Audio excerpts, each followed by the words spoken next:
Hello everyone, welcome to this presentation, and today we will be learning about the different dynasties in China part 2.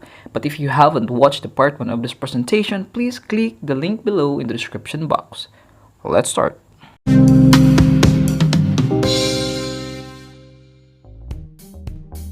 The Qin Dynasty from 221 to 206 BCE. Its founder was Yangzheng. After the Qin Dynasty, China was divided into several states, each of them trying to conquer one another. This period is known as the Warring State period. Eventually, after so many wars, one state was able to conquer the rest of the city-states and put China under one ruler. For the first time in the history of China, it was unified under one dynasty. It was Yangzheng, the leader of the city-state Qin, who conquered his enemies and founded his own dynasty, the Qin Dynasty, and boldly declared himself Shi Huangdi, meaning the first emperor. The name of China came from this dynasty. Although the Qin Dynasty was short-lived, it had achieved major accomplishments. Shi Huangdi ordered the construction of Great Wall. Its primary purpose is to protect its own subjects from the hostile people in the north, whom they called as barbarians. The meaning of the word barbarian is a person who does not receive the Chinese culture. This is why foreigners who went to China before had to pay respect to the emperor by performing the koto. Interestingly, the Great Wall was the biggest and the only man-made structure that can be seen from the Earth's orbit, but not from the moon. The proud Qin dynasty started to wane its might after the death of Shi Huangdi in 210 BCE.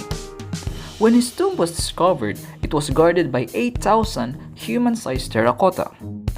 It is unfortunate that during Shi Huangdi's reign, thousands of people had died because of the philosophy he adhered to, the legalism, which asserts that a person is more inclined to do wrong than right.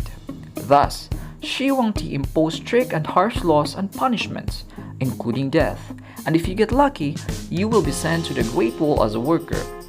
There is a saying in China that each stone in the wall represents a life in the process. It was also during this time when Emperor Shi Huangdi ordered the burning of books, especially books that contains the idea of Confucianism, and burying alive the Confucian scholars. This incident is known in the history as the burning of books and burying of scholars. The Han Dynasty from 202 BCE to 200 CE. Its founder was Liu Bang. This dynasty was considered as the Rome's equal. Rome ruled the west and the Han ruled the east. The Han dynasty had created a lasting cultural identity. In fact, many Chinese today still call themselves as the men of Han. This dynasty was founded by Liu Bang after his successful revolt against the Qin dynasty. After the tragic history of the philosophy Confucianism under the Qin dynasty, it had become the official philosophy of the Han dynasty.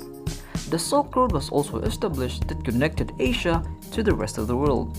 The Silk Road was too decent to be called a road, but it became known because of its famous product from China, the silk cloth, woven from a special kind of worm.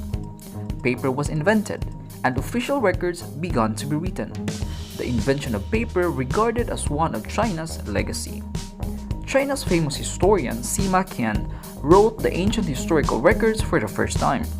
Sima Qian became known as the father of Chinese history. The Sui Dynasty from 589 to 618 CE. Its founder was Yang Jian. China was again unified under the Sui Dynasty, and there were only two emperors in this dynasty. Nevertheless, they were able to unify the scattered territories of China. Some of their important projects were the rebuilding or the rehabilitation of the Great Wall, which was neglected and abandoned for many years. Another one is the construction of the Grand Canal that connected the two great rivers, the Huanghe and Yangtze River. Many people were forced to work for this huge project.